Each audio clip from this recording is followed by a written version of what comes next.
তার অ্যাভারেজ করে। আর এখন জমির দাম কত? সেই জমির দাম তো কারেন্ট ভ্যালু। আপনি তো কৃষক নেতা, আপনি ভূমি রাজস্ব আমি মন্ত্রী, তো বারে বারে বলি, আপনি তো বলবেন শেষ আমার কথা। কথা শোনেনি তো, আমার কাছ থেকে কেড়ে নিয়ে ডব্লিউবিআইডিসি কাজ চলে গেল। আই ওয়াজ নট মানে পার্ট অফ দিস অ্যাকুইজিশন। বলছি তো, আমি এখনো চ্যালেঞ্জ করে বলছি, এবং ডকুমেন্ট আছে আমার কাছে। তো এই হলো, তাহলে আমার তো একটা বিরোধ ওখানে চরম বেঁধে গেল। তারপরেই হঠাৎ কি হলো, নন্দীগ্রাম কি হবে, কেমিক্যাল হাব। পার্টি বলছে যে এসইজেড এর বিরুদ্ধে। যদি একান্তভাবে কোনো এসইজেড করতে হয় তাহলে ছোট এসইজেড, কারণ এসইজেড মানে হচ্ছে ফরেন ডোমিনেশন, ফরেন রুল। সেখানে 40,000 একর জমি এসইজেড হবে, কেমিক্যাল হাব হবে, তার জন্য জমি দখল করতে গেল। গিয়ে কি বিরোধ বেঁধে গেল দেখলেন তো। গুলি চললো, তা গুলি পিছনে লাগবে কেন? গুলি এজিটেটারদের সব গুলি হলে বুকে লাগবে, পিছনে লাগলো কেন? এইসব প্রশ্ন আমি তুললুম, তখন তো ভয়ঙ্কর ব্যাপার ঘটে গেল। এবং এই সময় আমি চলে গিয়েছিলাম দিল্লিতে প্রকাশ করাতে কাছে। আমি বললাম, যা করছেন আপনারা সর্বনাশ করছেন, কৃষকরা খেপে যাচ্ছে এবং তারা বলছে জমি কাড়ার সরকার আর নেই দরকার। বলে what is that? You are snatching the land from the peasant and they are saying that we do not like this sarkar, government. আপনি কিন্তু এখনো যখন বলেন কথা, আমাদের পার্টির ডিসিশন হয়েছিল, আমরা সিদ্ধান্ত নিয়েছিলাম, সেটা বলেন। সার্টেনলি আমি সেই সময়ের কথা বলছি। So that was I was part of the party, not now. আচ্ছা, জ্যোতি বসুকে কি ভুল বোঝানো হতো তখন? একদম ভুল বোঝানো হয়েছিল আমাকে। যদি মমতার সঙ্গে যখন কথা বলা হয়, এই পার্টটা একটু শেষ করে নেই তাহলে গন্ডগোল হয়। বলুন বলুন। তখন সব বোঝাবার পরে, মানে আমি তো খুব ভালো ইংরেজি বলতে পারি না, কিন্তু যা পারি তাতে মোটামুটি বোঝানো যায়। তো প্রকাশ করাত বললে যে you are right, but you should not speak in news paper please. I can't মানে absorb all these things in my, I am so emotional for the land, as because I am a মানে son of a farmer. I know how far the land is concerned for a farmer. Anyway, তো বললে I wrote a letter to the secretary of the state, West Bengal secretary, not to proceed for Salim project. আমি চলে এলাম, আমি জিজ্ঞেস করলাম যে কী ব্যাপার, সে চিঠি কই? বলে কে চিঠি? বলে যে লিখেছে সে বলেছে। বলে না, আমি বললাম না, ও তো পার্টিকে লিখেছে। তাহলে আমি তো রাজ্য কমিটির মেম্বার, তাহলে আমাকে বলা হয়নি কেন? কিন্তু আপনি তো রাজ্য কমিটির সম্পাদক মণ্ডলীতে ঢুকতে পারেননি কোনো। না, তা পারিনি, কিন্তু রাজ্য কমিটিকে দিল চিঠিটা লিখেছ তো। তোরা বললো না, আমরা ওই সম্পাদক মণ্ডলীতে ভাঙলাম যে এটা এটা করলে এটা হলো ওই সব কারা। তাহলে আমাকে যাতে দেননি কেন? চিঠির তো মালিক আমি। রাজ্য কমিটিকে লিখেছে, নট দি সেক্রেটারিয়েট। তাহলে জানাননি, তার মানে আপনারা একেবারে বুর্জোয়াদের দালাল হয়ে গেছে। বলে তুমি এইসব কথা বলছো, আমি কী বলবো? বলো তাহলে তুমি ইন্টারেস্ট চাও না? এটা কার সঙ্গে কথা হচ্ছিল? বিমানদার সঙ্গে। আমার তো বিমানদা আমাকে খুব ভালোবাসে, আর এখনও মনে করি ওই পার্টিতে যদি একটা ভোলা ভালা যা লোক হোক, ওই ভালো লোক থাকলে ওই লোকটা আছে, আর বাকি সব নাট বল্টু ঢিলেওয়ালা। তো বল্টু ঢিলেওয়ালা মানে এটা কি? নাট বল্টু ঢিলেওয়ালা মানে কোনো ভাবনা চিন্তার নেই, মানে একাগ্রতা নেই, বা তার ভাবনা চিন্তার একটা স্বচ্ছতা থাকবে, তার একটা লাইন থাকবে। তো নাট বল্টু ঢিলে হয়ে গেলে গাড়ি এদিক সেদিক বেঁকে চলে যায়, ঠিক থাকে না? তা বলছেন সিপিএম পার্টির গাড়ি এখন এদিক সেদিক চলে হ্যাঁ, নাট বল্টু ঢিলে গেছে, তা নাহলে কংগ্রেসের সঙ্গে অ্যাডজাস্ট করতে যায় বলে। নাট বল্টু ঢিলে কংগ্রেসের দিকে? তো কংগ্রেসের দিকে মানে কি? একদম বোফোর্সের দিকে, বোফোর্সের বউয়ের দিকে। তো জোট মানে তো, জোট হলে তো ভাঙড়ে তো আপনার সিট অনিশ্চিত হয়ে পড়লো। জোট হলে অনিশ্চিত, সে আমি বুঝে নাও। আপনি তো আর ভাঙড়ে দাঁড়াবেন না। না, সে দাঁড়াবে। আমার এগেনস্ট আপনি যদি ক্যাম্পেইন করতে চান, আমার কোনো আপত্তি নেই। ফেভারে করতে চান, আমার আপত্তি আছে, কারণ আপনি গিয়ে আমার কোনো লাভ করতে পারবেন না। ফেভারে গেলে এবং ঝেড়ে যাওয়ার চান্স আছে। হেরে যাওয়ার চান্স আছে, কারণ আপনাদের মতো ভদ্রলোক আমার কোনো উপকার করতে পারবো না। আমি যাদের নেবো ভোট, সে আমি জানি কাদের নেবো ভোট। না, কিন্তু কংগ্রেস সিপিএম জোটটা যে হলো, তাতে তো একটা রাজনৈতিক নতুন একটা সমীকরণ তৈরি হলো। কি শক্তি তৈরি হলো বলুন না? একটি বামপন্থী দল, যাদের স্লোগান ছিল দেওয়ালে গায়ে জনগণের বিপ্লব জিন্দাবাদ, সমাজতন্ত্র জিন্দাবাদ, সমাজতন্ত্রকে সফল করতে হবে।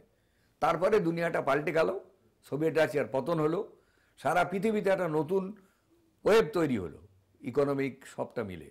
এবং যে মানে কিউবা বলেছিল হয় সমাজতন্ত্র নয় মানে মৃত্যু, তারা 90 কিলোমিটার দূরে আমেরিকার সঙ্গে সম্পর্ক পাঠিয়ে এখন এম্বাসি এদের হয়েছে, ওখানে হয়েছে।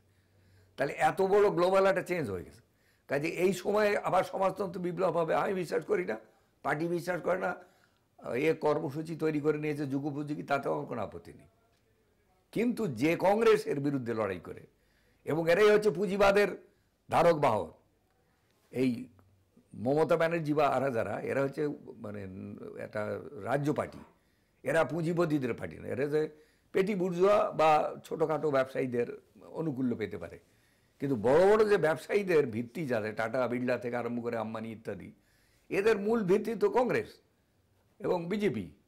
আগেকার দিনে কংগ্রেস, এখন বিজেপি। তাহলে গোড়া থেকে আমরা কংগ্রেসের বিরুদ্ধে লড়াই করেছি। 72 সালে আমাদের 1100 কর্মী খুন হয়েছে, 20,000 বাড়ি ছাড়া হয়েছে, আমি নিজে 6 মাস বাড়ি ছাড়া হয়েছিলাম। তাহলে এইরকম একটা পরিস্থিতির মাঝখানে, যেখানে সামান্য কারণে জ্যোতি বসুকে প্রধানমন্ত্রী হতে দেওয়া হলো না, কারণ আমরা কমিউনিস্ট পার্টি, ওরা বুর্জুয়া, ওখানে একজন আমাদের প্রধানমন্ত্রীকে কিছুই করতে পারবে না, এই যে যুক্তি দেওয়া হলো। তাহলে এখন এই যুক্তি কি ধোপে টেকে? এবং এটা কি কেউ বিশ্বাস করে? ওরা নিজেরা বিশ্বাস করে না। আসলে 4.5 বছর ক্ষমতার বাইরে থেকে শুকিয়ে যাচ্ছে। এখন এই শুকিয়ে যাওয়ার মতো এখন উপসী ছারপোকা হয়ে গেছে। কোনো একটা কারণে যদি একটু ধরা যায়, তাহলে চুষে কিছুটা যদি বের করে নেওয়া যায়। এখন একটা ছোট্ট বিজ্ঞাপনের বিরতি, ফেরত আসছি, সঙ্গে থাকুন। কথা বলছি আব্দুর রেজ্জাক মোল্লার সঙ্গে।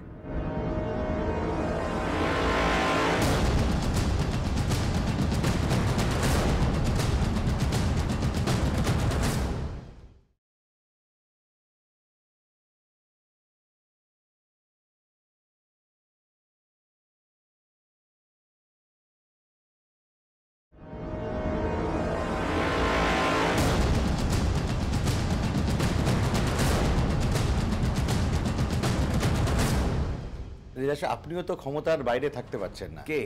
আমি কেন ক্ষমতার বাইরে থাকবো? কেন আমি থাকবো কেন সেটাই বলা চাওয়া থাকে। এই ইডিওলজিক্যালের কোশ্চেনে আমি যখন তুলেছিলাম, সেগুলো আমার উত্তর না দিয়ে আমাকে এক্সপালশন করা হলো। আরও অনেক কোশ্চেন তুলেছিলাম যে আমাদের রাজ্যে দলিত এবং মুসলিম যারা সংখ্যায় 85%, তাদের মধ্যে তো লিডারশিপ নেই কেন? পশ্চিমবাংলার 19টা জেলা, তখন 19টা, একটা মুসলমান কেন পশ্চিমবাংলাতে মানে জেলার সেক্রেটারি নেই কেন? মুর্শিদাবাদের মতো যেখানে 70% মুসলমান, সেখানে মৃগাঙ্ক ভট্টে যেখানে করতে হয়, বলে না আমাদের তো একটা মেকানিজম আছে। মেকানিজম করেন না তো। দলিত মুসলিম যারা সংখ্যায় বেশি, এরা তো তলার দিকে, এরা এলসিতে অমুক জায়গায় হতে পারে। আপনারা তো কজন, আমি তো আপনাদের সব চিনি। প্রমোদ দাশগুপ্ত একটা ভ্যাকম হলো, পিছনের লোকরা সব মরে গেল যারা বিপ্লবী লোক। তো আপনাদের কয়েকজনকে লিফটে তুলে এনে বসিয়ে দিলে, আপনারা রাজ্য কমিটি মেম্বার হলেন। আর আমরা সেই সাবলুডো খেলতে খেলতে, কৃষক সমিতি করতে করতে 60 বছর বয়সে এসে হলুম, রাজ্য কমিটির মেম্বার হলুম। তার আগে আপনারা সব মাতব্বর হয়ে বসে আছেন। আপনি কি মনে করেন স্টেট সেক্রেটারিয়েটে আপনাকে ঢুকতে দিতে পরিকল্পিতভাবে বাধা দেওয়া হয়েছিল? একদম পরিকল্পিত বাধা। শুধু তাই না, আরও যদি ঘটনা বলি তো মানে আশ্চর্য হয়ে যাবেন। আমাদের জেলার সেক্রেটারি মরে যাওয়ার পর নতুন কে সেক্রেটারি হবে, এই প্রশ্ন এসে গেল। তা আমি এসে মানে বিমানবাবুকে বললাম, বিমান দাকে, মানে বিমানবাবু বললে আমি কোনদিন দাদা বলি, মানে really is my elder brother. ও যে দলই থাক, কিছু লোক আছে যা আমার কাছে পূজনীয়, কি বললেন না বললেন আমার সেটা জানো। শুধু বিমান বসু? শুধু বিমান বসু, আর কেউ নেই। সেসব তো নাট বল্টু ঢিলে। ওই লোকটা মানে হাফ মানে ও নিজের জন্য কিছু ভাবে না কোনো সময়। আর সব মানে সংসারই গুছিয়ে নেওয়া, মানে কামিয়ে নেওয়া, এইসব নানান মালপত্র আছে আমার কাছে। বেশি খুললে গোলমাল বেজে যাবে, চ্যালেঞ্জ করে দেবো আমি একদম।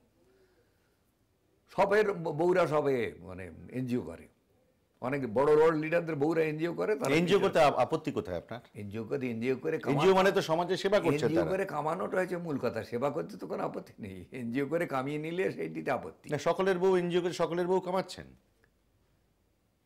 সেটা তো আমি যদি বলি আবার তা আমার গন্ডগোলে বেঁধে অনেক টাইম যাবে। এইটি হতে আপনি হিসেব করে নেবেন যে মানে কটা বড় বড় লিডার আছে আর কার মেয়ে ছেলে বউ ইত্যাদি মিলে কজনে এনজিও চালায়।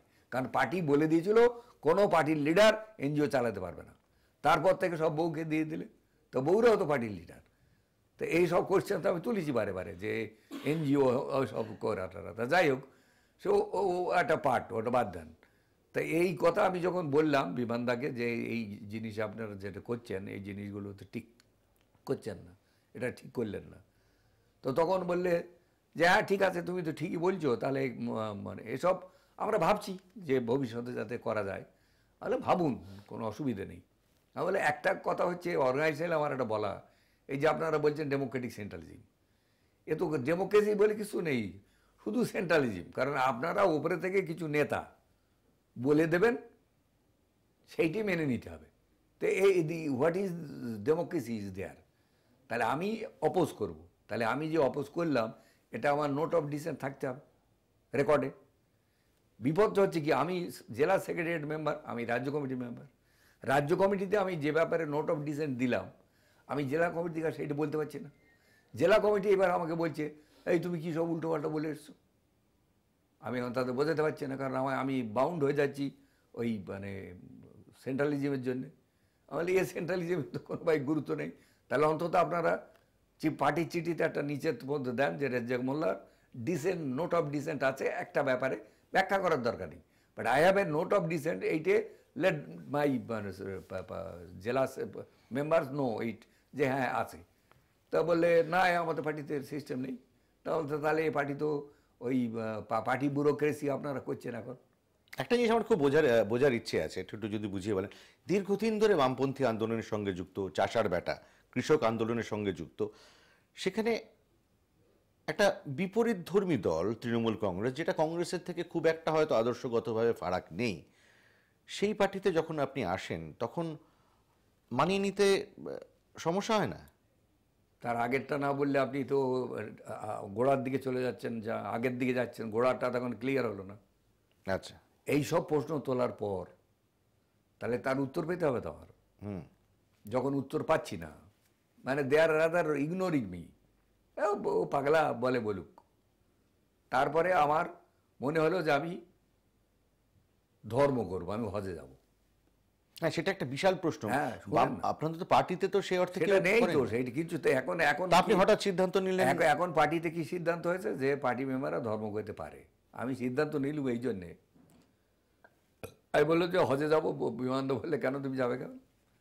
আর দেখেন আপনারা, আপনি তো বিয়ে থা করেননি, আপনার কথা আলাদা। অন্য যারা বিয়ে থা করে তাদের বউরা লক্ষ্মী পুজো করে, এবং সেই লক্ষ্মী পুজোগুলো ছোটো ছোটো ঠাকুরগুলো আমি সব দেখে এসেছি, বাড়িতে আছে। ও স্বামীরা করে না, ওরা করে। তা সে যাক, ওতে আমার আপত্তি নেই।